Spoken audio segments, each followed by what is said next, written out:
नमस्कार, मैं दुष्यंत सिंह एक बार फिर से आप सभी लोगों का बहुत-बहुत स्वागत करता हूं। आशा करता हूं आप सभी अच्छे होंगे। आपकी तैयारी भी बहुत ही शानदार तरीके से चल रही होगी। यूपी पीसीएस और आरओ प्रीलिम्स के लिए प्रहार मैगज़ीन की सहायता से हम लास्ट 1 ईयर का जितना भी इम्पोर्टेंट करंट अफेयर्स है, उसको रिवाइज़ कर रहे हैं। 2 क्लासेस इस मैगज़ीन से रिलेटेड मैं आपको ऑलरेडी प्रोवाइड करा चुका हूँ, ये तीसरी क्लास है।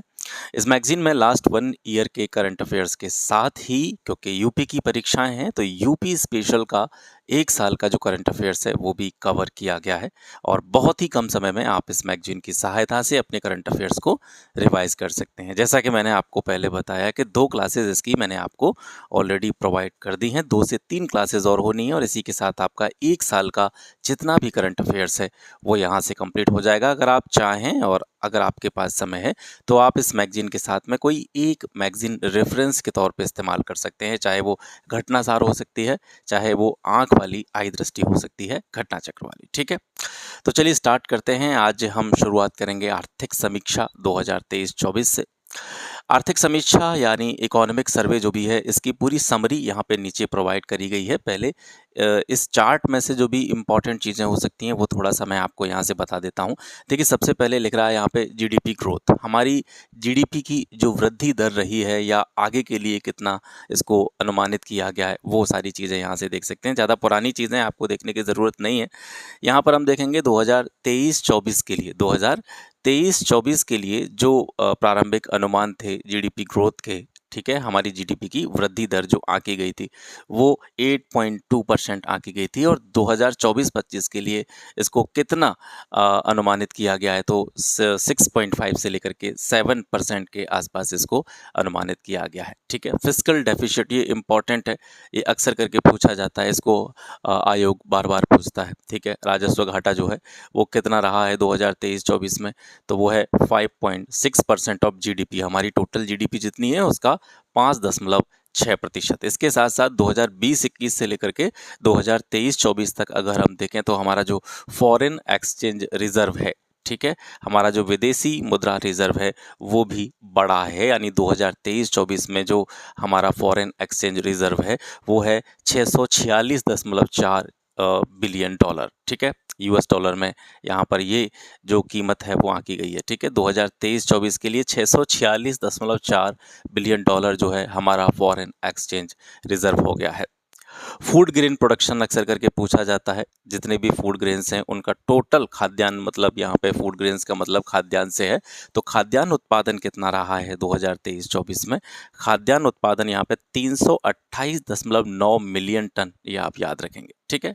तो इसमें से जो प्रमुख प्रमुख चीज़ें हैं, जैसे यहाँ पे देखेंगे फॉरेन ट्रेड, ये इंपॉर्टेंट है आपके लिए। फॉरेन ट्रेड में क्या होता है, हम कुछ चीज़ें इंपोर्ट करते हैं, कुछ चीज़ों का एक्सपोर्ट करते हैं, है ना। तो इंपोर्ट है वो भी बढ़ा है 2020-21 के, अगर कंपैरेटिवली देखा जाए 2020-21 के सापेक्ष 2023-24 हम देखें तो 2020-21 में जो हमारा इंपोर्ट था वो 394.4 बिलियन डॉलर का था और 2023-24 में ये 675.4 बिलियन डॉलर हो गया है। इसी के साथ ही एक्सपोर्ट भी बढ़ा है। 2020-21 में 291.8 बिलियन डॉलर था और ये बढ़कर के 2023-24 में 437.1 बिलियन डॉलर हो गया है, ठीक है। बाकी की जो समरी है इसकी वो हम यहाँ पे नीचे देख लेंगे। ये कुछ चीज़ें थी, 3-4 चीज़ें जो आपको याद रखनी है। वर्ष 2023-24 में जीडीपी वृद्धि दर कितनी आंकी गई है? 8.2% आंकी गई है। इस बार जो हमारा इकोनॉमिक सर्वे रहा है या आर्थिक समीक्षा रही है उसको कितने अध्यायों में, कितने चैप्टर्स में डिवाइड किया गया है? 13 अध्यायों में इसको डिवाइड किया गया है। समग्र जीवीए में अलग-अलग जो हमारे सेक्टर्स होते हैं, चाहे हमारा कृषि क्षेत्र हो, उद्योग क्षेत्र हो या सेवा क्षेत्र हो, इनको क्रमशः हम प्राइमरी सेक्टर, सेकेंडरी सेक्टर और टर्शियरी सेक्टर के नाम से जानते हैं। प्राथमिक क्षेत्र में कृषि और उससे जुड़ी हुई जो गतिविधियाँ होती हैं, कृषि और उससे संबंधित क्षेत्र जो होता है वो प्राथमिक क्षेत्र के अंतर्गत आता है और औद्योगिक क्षेत्र या उद्योगों से जुड़ा हुआ यानी जो मैन्युफैक्चरिंग इंडस्ट्री होती है वो हमारी द्वितीयक क्षेत्र में आती है और तृतीयक क्षेत्र में हमारा जो सर्विस सेक्टर है वो आता है, ठीक है। जो टोटल जीवी है, जीवीए का मतलब क्या होता है? ग्रॉस वैल्यू एडेड होता है। ग्रॉस वैल्यू एडेड, हिंदी में इसको बोलते हैं सकल मूल्य वर्धित, सकल मूल्यवर्धित इसको बोलते हैं। इसी वजह से मैं कह रहा था कि देखिए बजट और इकोनॉमिक सर्वे में कुछ ऐसे टर्म्स आते हैं जिनको काफ़ी लोगों को समझने में दिक्कत होगी। हालांकि जो पुराने छात्र हैं जो लगातार इन चीज़ों का अध्ययन करते आ रहे हैं वो इन चीज़ों के बारे में जानते हैं। जो फ्रेशर होते हैं उनको कभी कभी थोड़ी सी समस्या हो जाती है। तो इसके लिए मैंने आपको पहले भी एडवाइस किया था कि आप एक काम कर सकते हैं, आपके पास समय हो तो क्लास 9th से लेकर के 12th तक की मैंने एक प्लेलिस्ट बनाई है एनसीईआरटी इकोनॉमिक्स की।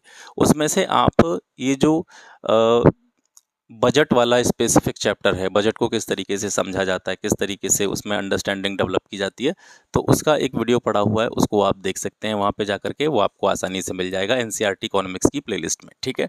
तो वहाँ पे ये सारे जो टर्म आते हैं, जीवीए क्या होता है, जीडीपी क्या होती है ना, चालू मूल्य क्या होते हैं, तो ये सारी चीज़ें वहाँ से आप आसानी से समझ सकते हैं। तो समग्र जीवीए में, ग्रॉस वैल्यू एडेड में कृषि क्षेत्र का हिस्सा कितना रहा है? 17.7%। औद्योगिक क्षेत्र में 27.6%, सेवा क्षेत्र में 54.7%। ठीक है, तो समग्र जीवीए में, ठीक है, यानी ग्रॉस वैल्यू एडेड में सबसे ज़्यादा हिस्सा जो है वो हमारे तृतीयक क्षेत्र का है, सेवा क्षेत्र का है 54.7%। चालू खाते का घाटा कितना रहा है? तो ये जीडीपी के ऊपर इसकी जो है गणना की जाती है। तो हमारी टोटल जीडीपी जो है हमारा, पूरी जो कह सकते हैं ग्रॉस डोमेस्टिक प्रोडक्ट है, उसका 0.7% रहा है चालू खाता घाटा। ठीक है, प्रोजेक्ट नेक्सस के बारे में बात करते हैं। प्रोजेक्ट नेक्सस किससे संबंधित है? 4 आसियान देश जो हैं, मलेशिया, फिलीपींस, सिंगापुर और थाईलैंड। ठीक है, ये 4 आसियान देशों और भारत के फास्ट पेमेंट सिस्टम को 2026 तक जोड़ने की बात इसमें की गई है। ये इसका मेन मोटिव है और आरबीआई इसमें अभी रिसेंटली शामिल हुआ है प्रोजेक्ट नेक्सस में। ठीक है, इसको याद रखेंगे। आर्थिक समीक्षा 2023-24 में ये बताया गया है कि फुटवियर उत्पादन में भारत जो है वो चीन के बाद में दूसरे स्थान पर है। इसके साथ साथ भारत 9वां सबसे बड़ा निर्यातक भी है। भारतीय फार्मा उत्पादन में अकेले 30% से अधिक कंट्रीब्यूशन करने वाला स्टेट कौन सा है? तो वो तेलंगाना है।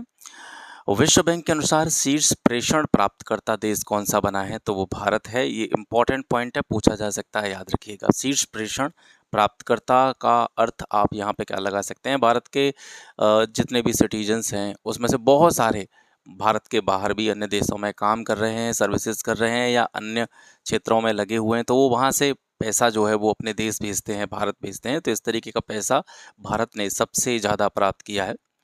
हमारी जो टोटल पॉपुलेशन है उसका 65% हिस्सा, उसकी एज जो है वो 35 वर्ष से कम की आयु की है। ये बात भी आर्थिक समीक्षा 2023-24 में बताई गई है। ऊर्जा के सोर्सेज के ऊपर बात करते हैं। ठीक है, ऊर्जा उत्पादन जितना भी होता है भारत में, उसमें सर्वाधिक हिस्सा किसका है? कोयले के द्वारा जो ऊर्जा प्राप्त होती है वो सबसे ज़्यादा प्राप्त होती है। इनकी मात्रा को याद रखने से कोई मतलब नहीं है, लेकिन इनका क्रम याद रखना। सबसे ज़्यादा कौन सी ऊर्जा है? तो वो कोयले से प्राप्त ऊर्जा है। दूसरे स्थान पर सौर ऊर्जा, तीसरे स्थान पर हाइड्रो पावर इसको बोल सकते हैं, या जल ऊर्जा जो है, और चौथे स्थान पर पवन ऊर्जा है, पांचवें स्थान पर गैस ऊर्जा है। तो इस तरीके से इसका क्रम जरूर याद रखिएगा, ये आपसे पूछा जा सकता है। ठीक है, आगे बढ़ते हैं। 10,000वें जन औषधि केंद्र का उद्घाटन कहाँ पे हुआ है? तो ये झारखंड में एम्स देवघर में। ठीक है, 10,000वें जन औषधि केंद्र का उद्घाटन किया गया है। 2023-24 में राष्ट्रीय स्तर पर, नेशनल लेवल पर जन्म के समय पर जो लिंगानुपात है वो कितना बताया गया है? 930 बताया गया है। यूवाई काफ़ी चर्चा में रहा है। यूवाई का पूर्ण रूप आप याद रखेंगे, यूथ फॉर उन्नति and development with AI. Urea gold sulphur की कमी को दूर करने हेतु प्रचलन में लाए जाने की बात कही गई है। ऑपरेशन ग्रीन के बारे में बात करते हैं। ऑपरेशन ग्रीन के अंतर्गत पहले टमाटर, आलू और प्याज जैसी जो फसलें थीं वो आती थीं। अब इसका दायरा बढ़ा दिया गया है। इसमें 22 ऐसी फसलों को शामिल किया गया है जिनकी जल्दी ख़राब होने की संभावना रहती है। तो इसमें आप याद रखेंगे कि 10 फल वाली जो फसलें हैं उनको शामिल किया गया है, 11 सब्जियों की फसलों को शामिल किया गया है और एक समुद्री झींगा। इस तरीके से टमाटर, प्याज और आलू, इनसे इतर, इनसे अलग 22 जल्दी खराब होने वाली फसलों तक इसका विस्तार किया गया है ऑपरेशन ग्रीन का। कपड़ा निर्माण के क्षेत्र में भारत दुनिया का सबसे बड़ा कपड़ा निर्माता बन गया है। 7 पीएम मित्र पार्कों की बात की गई है जिनकी स्थापना 2028 तक कहाँ कहाँ पे होनी है? तमिलनाडु, तेलंगाना, गुजरात, कर्नाटक, मध्य प्रदेश उत्तर प्रदेश और महाराष्ट्र में, याद रखेंगे, महत्वपूर्ण है।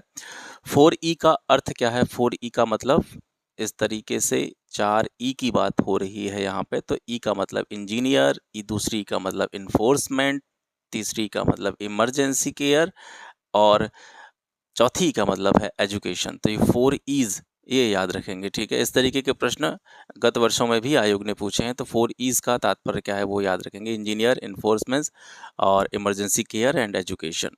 भारत दुनिया का चौथा सबसे बड़ा रेलवे नेटवर्क है। पवन ऊर्जा स्थापित क्षमता में भारत कौन से स्थान पर है? ओवरऑल वर्ल्ड में देखा जाए तो पवन ऊर्जा स्थापित क्षमता में भारत चौथे स्थान पर है।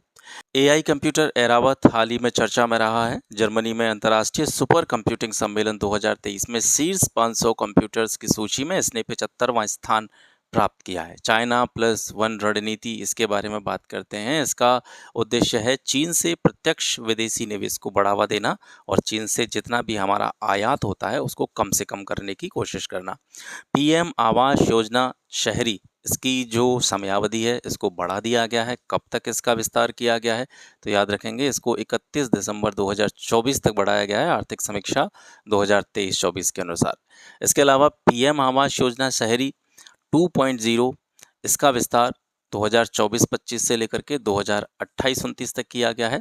वित्तीय वर्ष 2024 में उर्वरक और खाद्य सब्सिडी में क्रमशः कितने प्रतिशत की कमी हुई है? तो उर्वरक सब्सिडी में 24.6% की कमी हुई है और खाद्य सब्सिडी में 22.4% की कमी हुई है।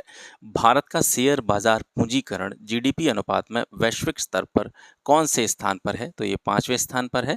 विश्व बैंक के लॉजिस्टिक परफॉर्मेंस इंडेक्स 2023 में भारत की रैंक कितनी रही है? तो भारत इसमें जो लॉजिस्टिक परफॉर्मेंस इंडेक्स है एलपीआई, ठीक है, वर्ल्ड बैंक के द्वारा इसको जारी किया जाता है। भारत की रैंक इसमें 38वीं है। भारतीय फुटवियर और चमड़ा विकास कार्यक्रम को कब तक जारी रखा जाएगा? तो इसको 31 मार्च 2026 तक जारी रखा जाएगा। ये महत्वपूर्ण है। हमारी जो जीडीपी है, ग्रॉस डोमेस्टिक प्रोडक्ट है, उसमें सूक्ष्म लघु एवं मध्यम उद्योग जो हैं, ठीक है, एमएसएमईज जिनको कहा जाता है, इनका योगदान कितना है? तो 30% कंट्रीब्यूट करते हैं एमएसएमई किसमें? हमारी जीडीपी में। भारत में जलवायु परिवर्तन पर राष्ट्रीय कार्य योजना में कितने राष्ट्रीय मिशनों को शामिल किया गया है? तो जलवायु परिवर्तन पर राष्ट्रीय कार्य योजना में 9 राष्ट्रीय मिशंस को शामिल किया गया है। किस योजना से 30 गीगावाट सौर क्षमता जुड़ने और 720 मिलियन टन कार्बन डाइऑक्साइड समकक्ष होने की उम्मीद है? तो ये पीएम सूर्य घर योजना के बारे में बात हो रही है। भारत महत्वपूर्ण खनिजों तक पहुंच को सक्षम करने के लिए किस में शामिल हुआ है? तो एमएसपी यानी खनिज सुरक्षा भागीदारी में शामिल हुआ है। और इस एमएसपी में यानी खनिज सुरक्षा भागीदारी में कुल कितने देश शामिल हैं? तो 14 देश इसमें शामिल हैं। एक विश्व एक सूर्य एक ग्रिड किन देशों के नेतृत्व में एक महत्वाकांक्षी परियोजना है? एक परियोजना का नाम है एक विश्व एक सूर्य एक ग्रिड, ठीक है। तो ये भारत और ब्रिटेन के नेतृत्व में एक महत्वाकांक्षी परियोजना है जिसकी शुरुआत की गई है। टोल प्लाजा पर जो वेटिंग टाइम है उसको घटा करके कितना किया गया है? तो 14 सेकंड इसको किया गया है, ठीक है। राष्ट्रीय जैव ऊर्जा कार्यक्रम को 1 अप्रैल 2022 से 31 मार्च 2026 तक कितने चरणों में लागू किया जाएगा? तो राष्ट्रीय जैव ऊर्जा कार्यक्रम जो है ये 2 चरणों में लागू किया जाएगा। अवधि भी इसकी याद रखेंगे, 1 अप्रैल 2022 से लेकर के 31 मार्च 2026 तक, ठीक है। आगे बढ़ते हैं। किस देश के पास कोबाल्ट आपूर्ति का 80% है? ठीक है, जितनी भी कोबाल्ट की आपूर्ति होती है उसका 80% किसके पास है? तो ये है कांगो लोकतांत्रिक गणराज्य के पास में। राष्ट्रीय किसान आयोग ने कितने किलोमीटर के दायरे में विनियमित बाजार की आवश्यकता की सिफारिश की है? तो 5 किलोमीटर के दायरे में विनियमित बाजार की आवश्यकता की सिफारिश राष्ट्रीय किसान आयोग के द्वारा की गई है, ठीक है। आगे देखते हैं। भारत मछली उत्पादन में तीसरे स्थान पर है और इसके साथ साथ ये आप सभी जानते होंगे कि भारत सबसे बड़ा दुग्ध उत्पादक देश है। तो ये कुछ महत्वपूर्ण बिंदु थे किससे रिलेटेड? आपकी आर्थिक समीक्षा से रिलेटेड। अब यहाँ से जून 2024 का करंट अफेयर्स देखते हैं। नेल्सन मंडेला पुरस्कार 2024, ठीक है, ये किसको प्रदान किया गया है? तो ये निमहांस संस्थान को प्रदान किया गया है और नेल्सन मंडेला पुरस्कार जो है ये वर्ल्ड हेल्थ ऑर्गेनाइजेशन के द्वारा प्रदान किया जाता है। ये भी आप याद रखेंगे। गोल्ड रिजर्व पर फोर्ब्स की रिपोर्ट के अनुसार भारत का स्थान कौन सा है? तो गोल्ड रिजर्व के मामले में भारत 9वें स्थान पर है। प्रगति 2024, ठीक है, ये एक इनोवेशन है। केंद्रीय आयुर्वेदिक विज्ञान संस्थान परिषद CRAS ने आयुर्वेद के भविष्य को साकार करने के लिए इसकी शुरुआत की है। ग्रेनाइट और संगमरमर खनन पर कार्यशाला ये बंगलुरु में आयोजित की गई और किसके द्वारा, किस मिनिस्ट्री के द्वारा? ये खनन मंत्रालय के द्वारा आयोजित की गई। भारत का पहला शहरी रोपवे कहाँ पे बनाया जा रहा है? तो ये उत्तर प्रदेश के वाराणसी में बनाया जा रहा है। 2023-24 में भारत को सबसे ज़्यादा FDI किस देश से प्राप्त हुआ है? तो ये सिंगापुर से प्राप्त हुआ है। FDI का मतलब क्या है? फॉरेन डायरेक्ट इन्वेस्टमेंट, यानी जब भी कोई बाहरी देश भारत में किसी भी चीज़ में इन्वेस्टमेंट करता है, निवेश करता है, तो जो पैसा वो यहाँ पे इन्वेस्ट कर रहा है वो FDI के रूप में काउंट किया जाता है। तो दूसरा सबसे बड़ा निवेशक कौन है? मॉरिशस है। और तीसरा सबसे बड़ा निवेशक है USA। ये याद रखेंगे, सिंगापुर, मॉरिशस और USA। महिला एशियाई कप 2026 की मेजबानी किसके द्वारा की जाएगी? ऑस्ट्रेलिया के द्वारा। और 2029 वाला जो महिला एशियाई कप होगा उसकी मेजबानी उज्बेकिस्तान के द्वारा की जाएगी। क्लाउडिया शीनबाम हाल ही में चर्चा में रही हैं और ये मैक्सिको की पहली महिला राष्ट्रपति बनी है। क्योंकि ये मैक्सिको की पहली महिला राष्ट्रपति हैं तो इस वजह से ये महत्वपूर्ण हो जाता है, तो याद रखेंगे, पूछा जा सकता है, क्लाउडिया शीनबाम। विश्व पर्यावरण दिवस आप सभी जानते हैं 5 जून को मनाया जाता है। 2024 के विश्व पर्यावरण दिवस का जो विषय था, थीम था, वो भी याद रखेंगे, भूमि पुनर्स्थापन, मरुस्थलीकरण, सूखा और लचीलापन। 2024 के पर्यावरण दिवस की जो मेजबानी की गई वो किस देश के द्वारा की गई? सऊदी अरब के द्वारा की गई, ये भी याद रखेंगे। 2023-24 में भारत के सबसे बड़े निर्यात गंतव्य कौन कौन से रहे? तो सबसे पहला निर्यात गंतव्य रहा, सबसे बड़ा निर्यात गंतव्य रहा USA, उसके बाद में UAE और तीसरे स्थान पर रहा नेदरलैंड। आगे बढ़ते हैं। 77वीं विश्व स्वास्थ्य सभा का आयोजन कहाँ पे हुआ? तो ये जेनेवा में हुआ, स्विट्जरलैंड में, और सभा का विषय था all for health, health for all. Sarathi 2.0 mobile app ये किसके द्वारा लॉन्च किया गया है? सेबी के द्वारा लॉन्च किया गया है। विश्व पर्यावरण दिवस के अवसर पर प्रधानमंत्री नरेंद्र मोदी ने एक पेड़ माँ के नाम, इस नाम से एक कार्यक्रम की शुरुआत की और इस कार्यक्रम की शुरुआत प्रधानमंत्री ने दिल्ली के बुद्ध जयंती पार्क में पीपल का पौधा लगा करके की, याद रखेंगे। 18वीं लोकसभा में सबसे ज्यादा नोटा का इस्तेमाल कहाँ पे हुआ था? तो ये इंदौर में हुआ था। जीरो डेब्रिस चार्टर ये क्या है? ये यूरोपीय अंतरिक्ष एजेंसी की अगुवाई में आयोजित की जाने वाली एक पहल है जिसका लक्ष्य है 2030 तक मलबा तटस्थ अंतरिक्ष गतिविधियों की स्थापना करना। भारत का पहला प्राइवेट बायोस्फीयर रिजर्व ये कहाँ पे है? ये मसूरी में है, उत्तराखंड में। नाम क्या है इसका? नक्षत्र सभा, याद रखेंगे। 18वीं लोकसभा में कुल कितनी महिलाएं चुनी गईं? तो इनकी संख्या 74 थी। 17वीं लोकसभा की बात करें तो 17वीं लोकसभा में 78 महिलाओं का चयन हुआ था, चुनाव हुआ था। विश्व महासागर दिवस 8 जून को मनाया जाता है। 2024 के विश्व महासागर दिवस की थीम है नई गहराइयों को जानना, ठीक है, ये जाना नहीं है, जानना है। संयुक्त राष्ट्र सुरक्षा परिषद के अस्थायी सदस्य कौन बने हैं? तो ये हैं डेनमार्क, ग्रीस, पनामा, सोमालिया और Pakistan. Denmark, Greece, Panama, Somalia और पाकिस्तान। इनका कार्यकाल कब से प्रारंभ होगा? तो 1 जनवरी 2025 से प्रारंभ होगा। तृष्णा मिशन ये किस किस का संयुक्त मिशन है? तो ये इसरो और फ्रांसीसी अंतरिक्ष एजेंसी का संयुक्त मिशन है। किससे संबंधित है? तो ये उच्च रेजोल्यूशन प्राकृतिक संसाधन मूल्यांकन के लिए थर्मल इंफ्रारेड इमेजिंग सैटेलाइट से संबंधित है। प्रेरणा स्थल का विकास, संसद भवन परिसर में लोकसभा सचिवालय के द्वारा प्रेरणा स्थल का विकास किया गया है। यहाँ महान नेताओं और स्वतंत्रता सेनानियों की जो प्रतिमाएं होंगी वे लगाई जाती हैं, ठीक है। 18वीं लोकसभा के सबसे उम्रदराज सांसद कौन बने हैं? तो ये हैं TR बाबू, जो कि कहाँ से हैं? तमिलनाडु से, इनका नाम याद रखेंगे। और 18वीं लोकसभा में सबसे युवा सांसद, ये महत्वपूर्ण है, याद रखेंगे, प्रिय सरोज, जो कि कहाँ से बनी है सांसद? मछली शहर से बनी है। AJT जॉन सिंह का निधन हुआ है, ये किससे संबंधित थे? तो ये वन्य जीव क्षेत्र जीव विज्ञानी और संरक्षणवादी थे। इन्होंने प्रोजेक्ट एलिफेंट तैयार करने में बड़ी महत्वपूर्ण भूमिका का निर्वहन किया था। श्री AP होता समिति, इसका संबंध किससे है? तो रिजर्व बैंक ऑफ इंडिया के द्वारा भुगतान धोखाधड़ी जोखिमों को कम करने के लिए AP होता समिति का गठन किया गया था। बिल गेट्स के संस्करण, ठीक है, सोर्स कोड माई विंगडिंग्स, ये बिल गेट्स से संबंधित पुस्तक है। फ्रेंच ओपन पुरुष एकल खिताब 2024 ये किसने जीता है? तो कार्लोस अल्कराज के द्वारा ये खिताब जीता गया है। ब्रिक्स विदेश मंत्रियों की बैठक कहाँ पे हुई है? तो ये रूस में आयोजित हुई थी। ब्रिक्स के जो भी फॉरेन मिनिस्टर थे उनकी जो मीटिंग थी वो रूस में हुई। पहला अंतर्राष्ट्रीय खेल दिवस कब मनाया गया? 11 जून 2024 को। क्योंकि ये पहला अंतर्राष्ट्रीय खेल दिवस है इसलिए ये महत्वपूर्ण हो जाता है, तो याद रखेंगे 11 जून को पहला अंतर्राष्ट्रीय खेल दिवस मनाया गया था। गांधी सागर वन्यजीव अभयारण्य, इसे चीतों का दूसरा घर बनाया जाएगा। क्वांटम विज्ञान और प्रौद्योगिकी का अंतर्राष्ट्रीय वर्ष घोषित किया गया है 2025 को। 2025 को क्वांटम विज्ञान और प्रौद्योगिकी का अंतर्राष्ट्रीय वर्ष घोषित किया गया है। 500 वर्षीय पुरानी कांस्य प्रतिमा भारत को किसने लौटाई है? तो ये ऑक्सफोर्ड यूनिवर्सिटी के द्वारा भारत को रिटर्न की गई है।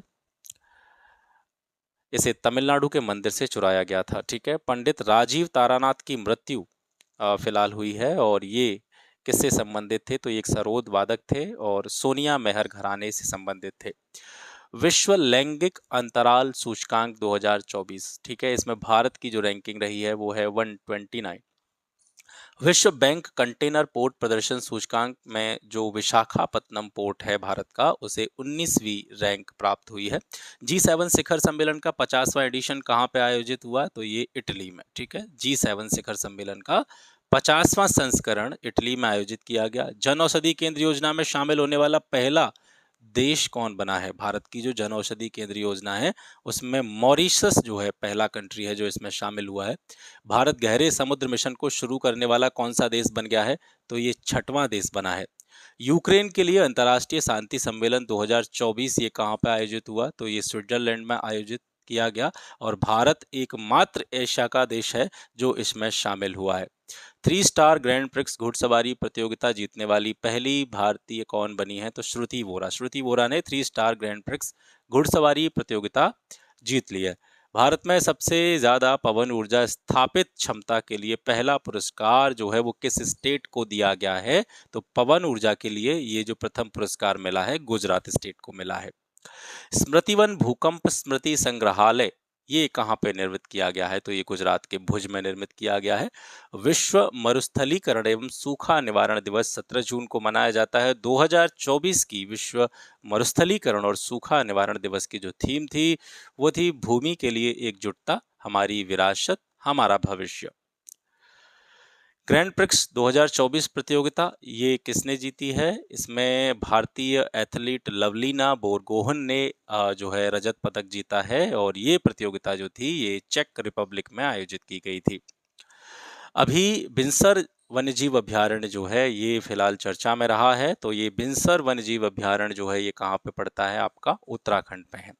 Adventures of Ed a mamma and finds a home, इस टाइटल से बच्चों की पहली पुस्तक श्रृंखला किसने लॉन्च की? तो आलिया भट्ट के द्वारा ये जो पुस्तक श्रृंखला है इसको लॉन्च किया गया। नया डाक कानून डाकघर अधिनियम 2023 लागू किया गया है और इसके लागू होते ही इसने किस अधिनियम को निरस्त किया है, रिप्लेस किया है? तो इसने भारतीय डाकघर अधिनियम 1898 को रिप्लेस किया है। Nelson Mandela life time achievement award किसको मिला है? तो ये विनोद गनात्रा को मिला है। याद रखेंगे, इंपॉर्टेंट क्वेश्चन है। Nelson Mandela life time achievement award, Vinod Ganatra. Nalanda विश्वविद्यालय के नए परिसर का उद्घाटन प्रधानमंत्री मोदी के द्वारा किया गया। ये जो परिसर है ये एक नेट जीरो हरित परिसर के अंतर्गत आता है। वधावन बंदरगाह की बात करते हैं, महाराष्ट्र राज्य का एक ग्रीन फील्ड पोर्ट के रूप में इसका विकास किया जाएगा। अंतर्राष्ट्रीय योग दिवस 21 जून 2024 10वें योग दिवस को श्रीनगर में मनाया गया। मतलब अंतर्राष्ट्रीय योग दिवस के क्रम में अगर देखा जाए तो ये 10वां योग दिवस था 2024 का। इसका जो थीम था वो था स्वयं और समाज के लिए योग। भारत ने 2000 मीट्रिक टन चावल निर्यात को किस देश के लिए मंजूरी दी है? तो मलावी एवं जिम्बाब्वे को 2000 मीट्रिक टन चावल जो है वो निर्यात किया जाएगा। गिद्धों हेतु संरक्षण एवं प्रजनन केंद्र ये कहाँ पे खोला जा रहा है? तो ये महाराजगंज, यूपी के महाराजगंज में। और विशेष रूप से गिद्धों की जो प्रजाति है एशियन किंग, इसके संरक्षण के लिए ये जो संरक्षण और प्रजनन केंद्र है, इसकी स्थापना की जा रही है।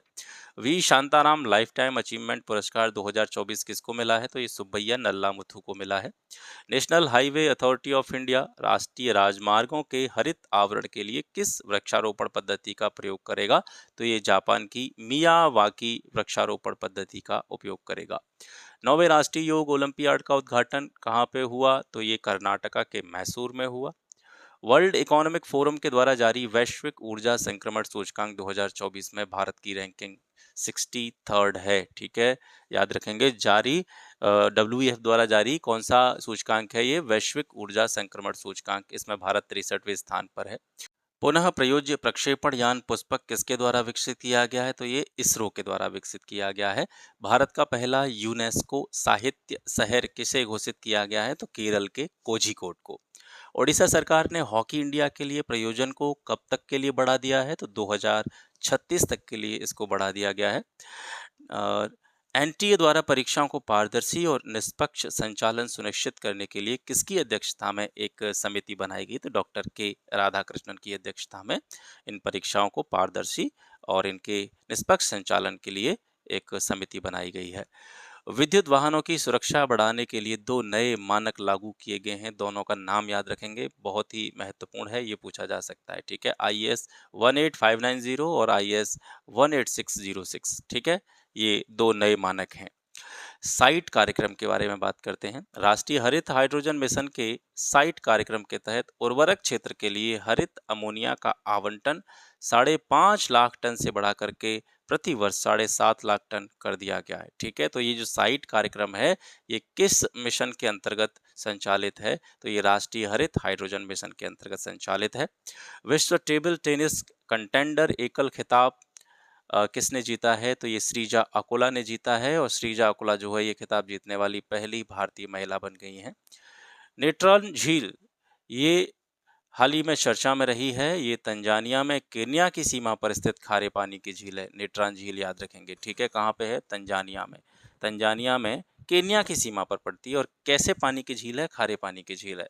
64वीं अंतर्राष्ट्रीय चीनी संगठन की बैठक कहाँ पे हुई? न्यू दिल्ली में हुई। सफाई अपनाओ बीमारी भगाओ पहल, ये स्वच्छ भारत मिशन शहरी 2.0 के तहत किस मंत्रालय के द्वारा शुरू की गई है? आवास और शहरी मामलों के मंत्रालय के द्वारा इसकी शुरुआत की गई है। राष्ट्रीय डायरिया रोको अभियान 2024 किसके द्वारा प्रारंभ किया गया है? स्वास्थ्य मंत्रालय के द्वारा प्रारंभ किया गया है। और 1 जुलाई से 31 अगस्त तक के लिए 2 महीने के लिए चलता है। ठीक है, राष्ट्रीय डायरिया रोको अभियान। Gateways to the sea historic ports and docks of Mumbai region. ठीक है, ये पुस्तक है, ये किसने लिखी है? किसके द्वारा इसका विमोचन किया गया है? तो रमेश बैस के द्वारा इसका विमोचन किया गया है। अंतर्राष्ट्रीय सौर गठबंधन में शामिल होने वाला 100वां देश कौन बना है? तो ये पराग्वे है। और 99वां देश कौन सा था? तो ये स्पेन था। मझगांव डॉक शिपबिल्डर को नवरत्न का दर्जा दे दिया गया है। पहला चैडविक हाउस की बात करें तो पहला Chadwick house navigating audit heritage संग्रहालय ये शिमला में स्थापित किया गया है। और इसका उद्घाटन गिरीश चंद्र मुर्मू के द्वारा किया गया। भारत में पहला अंतर्राष्ट्रीय सौर महोत्सव कहाँ पे मनाया गया? तो ये नई दिल्ली में मनाया गया। इसमें 4 मुख्य विषय थे, या 4 मुख्य विषयों पर यह महोत्सव जो था वो केंद्रित था। वो हैं युवा, समुदाय, महिलाएं और प्राइवेट सेक्टर। एक राष्ट्र भाईचारा अभियान ये किस मंत्रालय के द्वारा प्रारंभ किया गया है? एक राष्ट्र भाईचारा अभियान शिक्षा मंत्रालय के द्वारा प्रारंभ किया गया है। प्लास्टिक कचरे से सड़क बनाने वाला दूसरा मिलिट्री स्टेशन कौन बना है? तो ये जयपुर मिलिट्री स्टेशन है, जिसने प्लास्टिक कचरे से सड़क का निर्माण किया है। और पहला गुवाहाटी का नारंगी मिलिट्री स्टेशन था, जिसने प्लास्टिक कचरे से सड़क का निर्माण किया था। 12वां विश्व हिंदी सम्मान जो है वो किसको मिला है? डॉक्टर उषा ठाकुर को। ठीक है, 12वां विश्व हिंदी सम्मान डॉक्टर उषा ठाकुर को दिया गया है। किस राज्य के स्कूली पाठ्यक्रम में कृत्रिम बुद्धिमत्ता यानी आर्टिफिशियल इंटेलिजेंस को शामिल किया गया है? तो ये केरला ने किया है। यूपीआई पेमेंट के लिए समझौता जो है वो भारत के साथ किसने किया है? वो पेरू ने किया है। और वर्तमान में 7 देशों में यूपीआई जो है वो संचालित है। राजकुमार मलिक ये हाल ही में इनका निधन हुआ। दरभंगा घराने से इनका संबंध है। ये ध्रुपद गायक थे, ठीक है, ध्रुपद का गायन करने वाले थे। और घराना इनका याद रखेंगे, दरभंगा घराने से इनका संबंध है, राजकुमार मलिक का। विद्युत रक्षक, ये विद्युत रक्षक क्या है? ये भारतीय सेना द्वारा लॉन्च किया गया एकीकृत जनरेटर मॉनिटरिंग कंट्रोल सिस्टम है, ठीक है, जांच नहीं, ये लॉन्च है। विद्युत रक्षक को भारतीय सेना के द्वारा लॉन्च किया गया और ये क्या है? ये एक integrated generator monitoring control system है। बिश्नोई समाज के पूजनीय गुरु जंभेश्वर के नाम पर विश्वविद्यालय कहाँ पे स्थापित किया जा रहा है? तो ये उत्तर प्रदेश के मुरादाबाद में स्थापित किया जा रहा है। 3 नए एनएसजी सेंटर कहाँ बनाने की घोषणा की गई है? तो ये 3 जो नए एनएसजी सेंटर हैं, ये अयोध्या, पठानकोट और केरला में स्थापित किए जाएंगे। ग्लोबल पीस इंडेक्स, वैश्विक शांति सूचकांक में भारत 116वें स्थान पर है। प्रधानमंत्री के प्रधान सचिव कौन है? तो ये पीके मिश्रा को बनाया गया है। भारत का पहला स्वदेशी आत्मघाती ड्रोन, नाम क्या है इसका? नागास्त्र, याद रखेंगे। नागास्त्र जो है ये भारत का पहला स्वदेशी आत्मघाती ड्रोन है। आई हैव द स्ट्रीट्स, ये किस क्रिकेटर की आत्मकथा है, बायोग्राफी है? तो ये रविचंद्रन अश्विन की आत्मकथा है, आई हैव द स्ट्रीट्स, नाम याद रखेंगे। हांगकांग को पीछे छोड़ते हुए भारत पुनः दुनिया का चौथा बड़ा बाजार बना है। तो दुनिया का सबसे बड़ा बाजार है यूएसए, दूसरे स्थान पर चाइना, तीसरे स्थान पर जापान और चौथे स्थान पर पहुंच गया है भारत। भारत ने हांगकांग को पीछे छोड़ दिया है। सर्वश्रेष्ठ जोखिम प्रबंधन पुरस्कार जो है वो रिजर्व बैंक ऑफ इंडिया को दिया गया है। मिशन अमृत सरोवर योजना, ठीक है, इस योजना के अंतर्गत उत्तर प्रदेश जो है वो देश में पहले स्थान पर है और मध्य प्रदेश दूसरे स्थान पर है। यूपी के जिलों की अगर बात की जाए तो जिलों में गाजियाबाद जिला इस योजना के अंतर्गत प्रथम स्थान पर है, महाराजगंज दूसरे स्थान पर है और बांदा तीसरे स्थान पर है। वन वीक वन थीम अभियान किसके द्वारा प्रारंभ किया गया? तो ये CSIR के द्वारा प्रारंभ किया गया। विश्व के नंबर 1 शटलर कौन बने हैं? तो सुहास LY, ये विश्व के नंबर 1 शटलर बने हैं। श्रीनगर को विश्व शिल्प नगरी का दर्जा मिला है और ये उपलब्धि प्राप्त करने वाला श्रीनगर जो है ये देश का चौथा शहर है। इससे पहले मल्लापुरम, जयपुर और मैसूर को विश्व शिल्प नगरी का दर्जा मिल चुका है। तो इन चारों का नाम याद रखेंगे, मल्लापुरम, जयपुर, मैसूर और चौथा जो शहर हो गया है वो है श्रीनगर। नए आपराधिक कानून लागू होने के बाद गवाहों के लिए 2 नए प्लेटफॉर्म कौन कौन से लॉन्च किए गए हैं? तो पहला है न्याय श्रुति प्लेटफॉर्म और दूसरा है ई साक्ष्य ऐप। पेन प्रिंटर पुरस्कार किसको मिला है? तो अरुंधति रॉय को मिला है। अरुंधति रॉय को पेन प्रिंटर पुरस्कार मिला है। इंपॉर्टेंट क्वेश्चन है। पशुधन पर कार्बन टैक्स लगाने वाला विश्व का पहला देश कौन है? डेनमार्क। सीबीडीटी के नए प्रमुख कौन बने हैं? तो रवि अग्रवाल को सीबीडीटी का नया प्रमुख बनाया गया है। 18वीं लोकसभा के साथ जो चुनाव हुए थे तो वो किस किस स्टेट में हुए थे? आंध्र प्रदेश, उड़ीसा, अरुणाचल प्रदेश और सिक्किम में ये जो है आयोजित किए गए। पर्यावरण प्रदर्शन सूचकांक में भारत कौन से स्थान पर है? 176वीं रैंक है भारत की पर्यावरण प्रदर्शन सूचकांक में। राष्ट्रीय फोरेंसिक अवसंरचना संवर्धन योजना, ये कब से कब तक के लिए इसकी जो समयावधि है निर्धारित की गई है? तो 2024-25 से लेकर के 2028-29 तक, यानी 5 वर्ष के लिए राष्ट्रीय फोरेंसिक अवसंरचना संवर्धन योजना की जो समयावधि है वो तय की गई है। अब मई 2024 के महत्वपूर्ण करंट अफेयर्स को देखते हैं। 46वीं अंटार्कटिका संधि परामर्श बैठक ये कहाँ पे आयोजित हुई? तो ये केरल के कोच्चि में आयोजित की गई। दुनिया का सबसे गहरा ब्लू होल ये कहाँ पे मिला है? मैक्सिको की खाड़ी में मिला है। दुनिया का सबसे गहरा ब्लू होल ये मैक्सिको की खाड़ी में मिला है। नाम इसको क्या दिया गया है? तो तामजा ब्लू होल इसका नाम रखा गया है।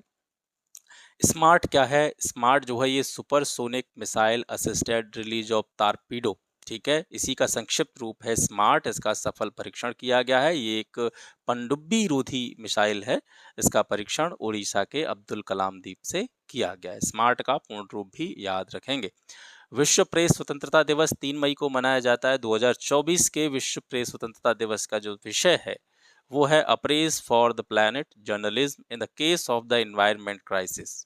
पहला संविधान गार्डन ये कहाँ पर स्थापित किया जा रहा है? तो ये महाराष्ट्र राज्य के पुणे में, ठीक है, महाराष्ट्र के पूना में या पुणे में पहला संविधान गार्डन, याद रखेंगे। वैशाली रमेश बाबू अंतर्राष्ट्रीय शतरंज महासंघ ने वैशाली रमेश बाबू को ग्रैंड मास्टर की उपाधि दी है। आरबीआई द्वारा किसे एनबीएफसी का लाइसेंस दिया गया है? तो नियो बैंक फाई को। ठीक है। ई जेड टैक्स ये क्या है? ये भारत का पहला artificial intelligence powered tax filing app है जिसका नाम है ई जेड टैक्स।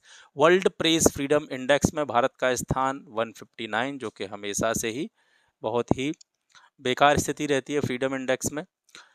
आईसीसी पुरुष टी20 वर्ल्ड कप 2024 का आधिकारिक एंथम क्या था? तो आउट ऑफ दिस वर्ल्ड, ये इसका आधिकारिक एंथम था। सुप्रीम कोर्ट बार एसोसिएशन में महिलाओं के लिए कितनी सीटों का आरक्षण दिया गया है? तो 33%। भारत का पहला खगोल पर्यटन अभियान नक्षत्र सभा के नाम से किसके द्वारा जो है जारी किया गया, शुरू किया गया? तो ये उत्तराखंड पर्यटन के द्वारा जो भारत का पहला खगोल पर्यटन अभियान है नक्षत्र सभा, इसकी शुरुआत की गई। यूनिसेफ इंडिया की राष्ट्रीय राजदूत कौन बनी है? करीना कपूर को यूनिसेफ इंडिया का राष्ट्रीय राजदूत बनाया गया है। ऑनलाइन हार्वर्ड प्रोग्राम किसके द्वारा प्रारंभ किया गया है? तो ये चंडीगढ़ यूनिवर्सिटी के द्वारा प्रारंभ किया गया है। चांग ई6 मिशन किसके द्वारा लॉन्च किया गया? चाइना के द्वारा। और ये जो मिशन था ये चंद्रमा के दक्षिणी ध्रुव एटकिन में उतरा था। चंद्रमा के अंधेरे हिस्से से मिट्टी लाने वाला पहला देश जो है वो चाइना बन गया है। अपने नोट पर भारतीय क्षेत्र को शामिल करके नक्शा छापने का फैसला किस देश के द्वारा किया गया था? तो ये नेपाल के द्वारा किया गया था, जो कि काफी चर्चा का विषय रहा था।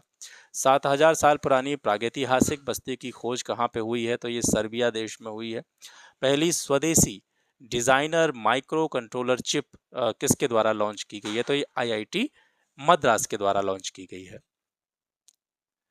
एआई जनित प्रवक्ता जिसका नाम है विक्टोरिया शी, ये किस देश के द्वारा पेश की गई है? तो ये यूक्रेन के द्वारा पेश की गई है। यानी जो प्रवक्ता जनरली कोई भी व्यक्ति होता है तो प्रवक्ता के तौर पर एआई के द्वारा विक्टोरिया शी को यूक्रेन के द्वारा लॉन्च किया गया है, और जो भी आधिकारिक बयान होंगे उनको प्रदान करने के लिए इसका निर्माण किया गया है।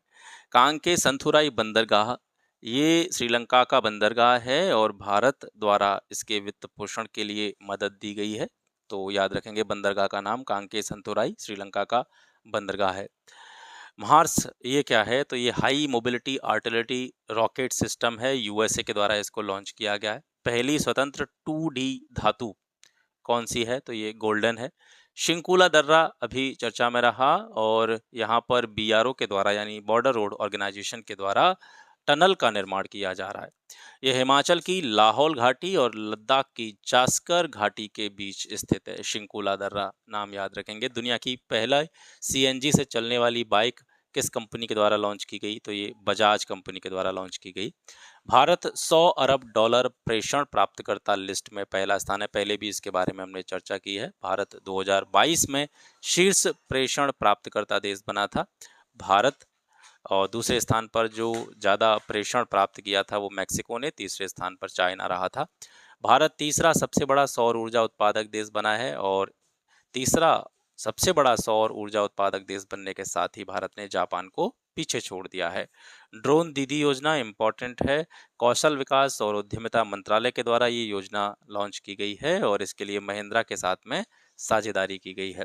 कैदियों को सेना में शामिल होने की अनुमति देने वाला विधेयक किस देश के द्वारा पारित किया गया है? तो इसे यूक्रेन ने पारित किया है। मोमबत्ती के मोम से चलने वाले रॉकेट का परीक्षण किस देश के द्वारा किया गया है? तो जर्मनी के द्वारा ऐसे रॉकेट का परीक्षण किया गया है जो मोमबत्ती के मोम से चलेगा। वर्ल्ड हाइड्रोजन समिट 2024 इसका आयोजन कहाँ पे हुआ? तो नेदरलैंड के रॉटरडम में हुआ, और भारत ने पहली बार इस समिट में अपना स्वयं का पवेलियन स्थापित किया। चर्चा में अभी इबू ज्वालामुखी जो है चर्चा में रहा है, और इबू ज्वालामुखी कहाँ पे है? ये इंडोनेशिया में है।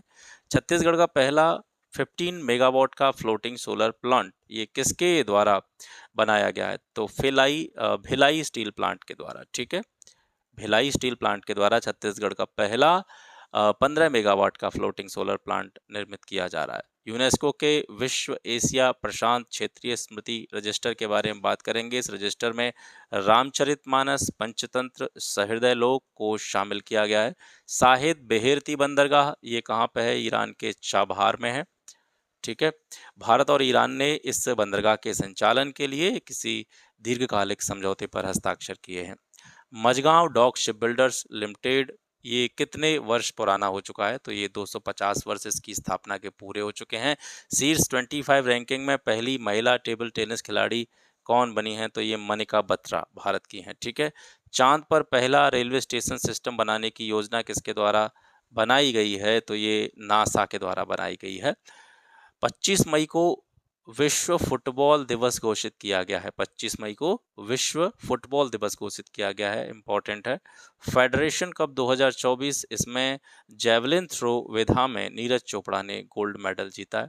Freedom of the city of London ये खिताब किसको दिया गया है? शबाना आजमी को ये खिताब मिला है, freedom of the city of London. दुनिया का पहला 6G डिवाइस किसके द्वारा लॉन्च किया गया है? जापान के द्वारा। सिंगापुर के प्रधानमंत्री कौन बने हैं? Lawrence Wong. 2023 में वैश्विक इंटरनेट शटडाउन में शीर्ष पर कौन सा देश रहा था? तो भारत रहा था। सभी ग्लेशियर खोने वाला पहला देश कौन बना है? तो ये वेनेजुएला बना। ये बहुत महत्वपूर्ण प्रश्न है, ये पूछा जा सकता है, ठीक है। वेनेजुएला पहला ऐसा देश है जिसके सभी ग्लेशियर खत्म हो चुके हैं और लास्ट इसका जो ग्लेशियर था वो था हम्बोल्ट ग्लेशियर, ठीक है। ये जो बचा कुचा था और ये भी अब जो है वो समाप्त हो गया है। इस तरीके से वेनेजुएला ने अपने सभी ग्लेशियर खो दिए हैं। फीफा महिला विश्व कप 2027 ये ब्राजील में होगा। भारत की सबसे ऊंची सुरंग की मान्यता किसको मिली है? सेला सुरंग। ये महत्वपूर्ण प्रश्न है। सेला सुरंग भारत की सबसे ऊंची सुरंग है। ईरान के राष्ट्रपति इब्राहिम रईसी की हेलीकॉप्टर दुर्घटना में मृत्यु हो गई थी और ये मृत्यु कहाँ पे हुई? तो अजरबैजान के जोल्फा शहर में। साहित्य अकादमी फेलोशिप 2024 किसको दी गई है? रस्किन बॉन्ड को दी गई है।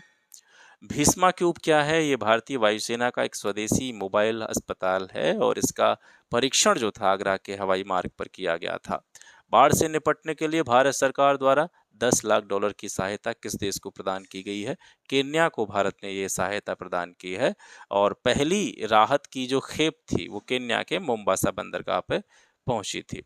विश्व कौशल प्रतियोगिता 2024 ये कहाँ पे आयोजित हुई? नई दिल्ली में आयोजित हुई। Times higher education young university ranking 2024 की बात करते हैं। इस यूनिवर्सिटी रैंकिंग में भारत की 3 शीर्ष यूनिवर्सिटी कौन सी रही हैं? महात्मा गांधी यूनिवर्सिटी केरला, इसकी रैंक 81 है। अन्ना यूनिवर्सिटी तमिलनाडु, इसकी रैंक 96 है और थर्थियर यूनिवर्सिटी तमिलनाडु, इसकी रैंक 113 है। Anglo S air defence system Bharat किससे प्राप्त करेगा? तो ये जो डिफेंस सिस्टम है ये रूस से भारत को मिलेगा ताकि वायु रक्षा प्रणाली जो है वो मजबूत हो सके। गोपी थोटाकोरा, ठीक है, ये आंध्र प्रदेश के गोपी जो हैं, गोपी थोटाकोरा पूरा नाम है इनका, ये पहले भारतीय अंतरिक्ष पर्यटक बने हैं। इन्होंने ब्लू ओरिजिन के NS-25 में यात्रा की थी। दूषित रक्त घोटाला जो कि हाल ही में चर्चा में रहा, ये किस देश से संबंधित था? तो दूषित रक्त घोटाले का संबंध ब्रिटेन से है। आगे देखते हैं, सीरम इंस्टीट्यूट ऑफ इंडिया ने किस वैक्सीन का पहला सेट अफ्रीका को भेजा है? तो मलेरिया की वैक्सीन जो है सीरम इंस्टीट्यूट ऑफ इंडिया के द्वारा अफ्रीका भेजी गई है। टो लैम, इनका नाम याद रखेंगे, वियतनाम के नए राष्ट्रपति बने हैं टो लैम। अंतर्राष्ट्रीय जैव विविधता दिवस ये काफ़ी बार पूछा जा चुका है, महत्वपूर्ण है। 22 मई को मनाया जाता है और 2024 का इसका जो थीम था वो है योजना का हिस्सा बने। Travel and tourism development index 2024 ये वर्ल्ड इकोनॉमिक फोरम के द्वारा जारी किया जाता है और इस इंडेक्स में भारत की रैंक जो थी वो 39 थी। महिलाओं के लिए 33% सरकारी अनुबंध नौकरियां जो है आरक्षित करने का निर्णय लिया गया है। किस राज्य में? कर्नाटका राज्य में। XP100 क्या है? ये भारत का पहला प्रीमियम फ्यूल है और इंडियन ऑयल कॉरपोरेशन लिमिटेड के द्वारा इसकी पहली खेप श्रीलंका को भेजी गई। XP100 अंतर्राष्ट्रीय सौर गठबंधन का 99वां सदस्य, इसके बारे में पहले भी आपको बताया जा चुका है, तो ये स्पेन है। इंटरनेशनल बुकर प्राइज 2024 किसको मिला है? तो ये जर्मनी की लेखिका हैं जेनी एरपेन बेकक और इसके अनुवादक माइकल हॉफमैन। इन दोनों को इंटरनेशनल बुकर प्राइज 2024 दिया गया है और किस पुस्तक के लिए पुरस्कार मिला है? तो पुस्तक का नाम है काइरोज, ठीक है। लेट्स मूव इंडिया पहल ये भारतीयों के लिए पेरिस ओलंपिक से रिलेटेड है। लेट्स मूव इंडिया पहल 10वां विश्व जल फोरम ये कहाँ पे आयोजित किया गया? तो इंडोनेशिया के बाली में और इसका थीम था साझा समृद्धि के लिए जल। काम्या कार्तिकेयन ये माउंट एवरेस्ट पर चढ़ने वाली सबसे कम उम्र की भारतीय बन गई हैं। काम्या कार्तिकेयन इंपॉर्टेंट है, याद रखेंगे। जीरो वेस्ट टू लैंडफिल की प्रतिष्ठित मान्यता तिरुवनंतपुरम अंतर्राष्ट्रीय हवाई अड्डे को प्रदान की गई है। एकीकृत ड्रोन दीवार रक्षा प्रणाली 6 नाटो के देश इसे अपनी सीमा पर बनाएंगे। महिला एवं बाल विकास मंत्रालय के द्वारा किस बोर्ड को भंग किया गया है? तो खाद्य एवं पोषण बोर्ड को जो है वो बंद कर दिया गया है। चक्रवात रेमल इंपॉर्टेंट है, बंगाल की खाड़ी में ये आया, नामकरण इसका ओमान के द्वारा किया गया। ट्रांसमिशन लाइनें जोड़ने में शीर्ष राज्य कौन से हैं? पहले स्थान पर उत्तर प्रदेश और दूसरे स्थान पर गुजरात। दूरदर्शन के 2 नए किसान एंकर लॉन्च किए गए हैं, जिनका नाम है एआई कृषि और एआई भूमि। ठीक है, ये आर्टिफिशियल इंटेलिजेंस आधारित एंकर हैं। आईपीएल 2024 की विजेता टीम रही कोलकाता नाइट राइडर्स, इसने तीसरी बार इस खिताब को जीता। विश्व के पहले 100% बायोडिग्रेडेबल पेन का नाम क्या है? तो ये है नोट पेन। एक ही सत्र में 2 बार माउंट एवरेस्ट व माउंट लोत्से पर चढ़ने का रिकॉर्ड किसने बनाया है? तो सत्यदीप गुप्ता के द्वारा ये रिकॉर्ड बनाया गया है। भारत का पहला स्वदेशी चुंबकीय अनुनाद इमेजिंग सिस्टम, ठीक है, एमआरआई सिस्टम, ये चेन्नई स्थित फिशर मेडिकल वेंचर्स के द्वारा प्रारंभ किया गया। प्रवासी अभिलेखों का पहला विदेशी डिजिटलीकरण किसके द्वारा किया गया? तो ये भारतीय राष्ट्रीय अभिलेखागार के द्वारा किया गया, ओमान में। 21 वर्ष बाद तालिबान को आतंकी सूची से किस देश ने हटा दिया है? तो रसिया ने जो है तालिबान को आतंकी सूची से हटा दिया है। आनुवंशिक रूप से संशोधित गोल्डन टाइस नहीं है, थोड़ा ये टाइपिंग मिस्टेक है, गोल्डन राइस, ठीक है, गोल्डन राइस, गोल्डन चावल जो होता है। आनुवंशिक रूप से संशोधित गोल्डन राइस की व्यावसायिक खेती के लिए जैव सुरक्षा परमिट जो है वो फिलीपींस के द्वारा रद्द कर दिया गया है। आगे बढ़ते हैं। मैगलन मिशन ये किससे संबंधित है? ये शुक्र ग्रह पर सक्रिय ज्वालामुखी का पता करने से संबंधित है, मैगलन मिशन। अग्निबाण सॉर्टेट ये जो है आईआईटी मद्रास में अग्निकुल कॉस्मोस कंपनी ने लॉन्च किया है। ये पूर्ण रूप से 3D प्रिंटेड इंजन से चलने वाला दुनिया का पहला रॉकेट होगा। दक्षिण कोरिया पहली अंतरिक्ष एजेंसी जो है दक्षिण कोरिया ने शुरू की है अपनी, और 2045 तक मंगल ग्रह पर पहुंचने की योजना इसके द्वारा बनाई गई है, और 2032 तक पहला चंद्र लैंडर, मून लैंडर जो है चंद्रमा पर भेजने की योजना जो है साउथ कोरिया की है। भारत का पहला क्वांटम डायमंड माइक्रोचिप इमेजर किसके द्वारा विकसित किया गया है? तो आईआईटी बॉम्बे और टाटा कंसल्टेंसी सर्विस यानी टीसीएस के द्वारा। लिग्नोसेट क्या है? लिग्नोसेट जो है ये नासा और जाक्सा क्या है? ये जापान की अंतरिक्ष एजेंसी है। तो नासा और जाक्सा ने लकड़ी से बनी दुनिया का पहली जो सैटेलाइट है उसका विकास किया है। वॉक द टॉक योग सत्र WHO ने इस कार्यक्रम का आयोजन किया, और कहाँ पे किया? जिनेवा में किया। ईशान क्या है? ईशान का पूर्ण रूप है Indian single sky harmonised air traffic management eight Nagpur, ठीक है, और इसकी शुरुआत किसके द्वारा की गई? एयरपोर्ट अथॉरिटी ऑफ इंडिया के द्वारा। जीएसटी अपीलीय प्राधिकरण के प्रमुख कौन बने हैं? संजय कुमार मिश्रा। हाइड्रोजन ईंधन वाले रेल इंजन किसके द्वारा विकसित किए गए हैं? तो भारतीय रेलवे और आईआईटी कानपुर के द्वारा।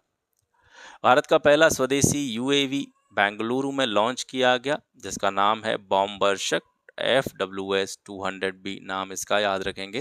देश की पहली रोबोटिक साइटोडिक्टिव सर्जरी कहाँ पे की गई? चेन्नई में की गई। कार्बन डाइऑक्साइड कैप्चर करने वाले विश्व के सबसे बड़े प्लांट का उद्घाटन किस देश में किया गया है? तो ये आइसलैंड में किया गया है। मेघालय की पहली महिला डीजीपी कौन बनी है? इदाशीशा नोंगरांग। इदाशीशा नोंगरांग जो है ये मेघालय की पहली महिला डीजीपी बनी है। इफ्को के चेयरमैन कौन बने हैं? दिलीप संघाई इफ्को के चेयरमैन बने हैं। द हिल्स ऑफ इंचेंटमेंट पुस्तक ये किसकी पुस्तक है? तो ये रस्किन बॉन्ड की पुस्तक है, the hills of enchantment. Global AI centre of excellence ये किसके द्वारा बनाया जाएगा? तो टीसीएस के द्वारा बनाया जाएगा। कहाँ पे बनाया जाएगा? फ्रांस में बनाया जाएगा।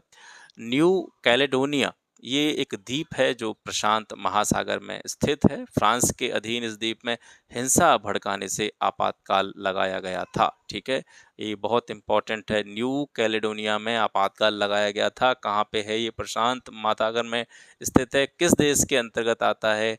फ्रांस के अंतर्गत आता है। ब्लू रेजिडेंसी वीज़ा किसने शुरू किया है? तो ये यूएई ने शुरू किया है 10 साल के लिए। दीपा कर्माकर ये चर्चा में रही हैं। एशियाई सीनियर चैंपियनशिप में गोल्ड मेडल उन्होंने जीता है और ये गोल्ड मेडल जीतने वाली पहली महिला जिम्नास्ट बनी है। ठीक है, दीपा कर्माकर नाम याद रखेंगे।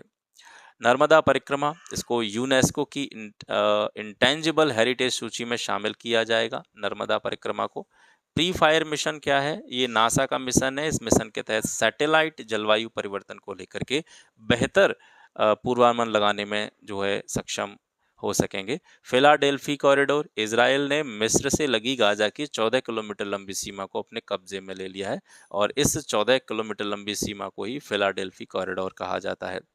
केंद्र सरकार के द्वारा पहले शहरी संग्रहालय की स्थापना कहाँ पे की जाएगी? तो भोपाल में की जाएगी।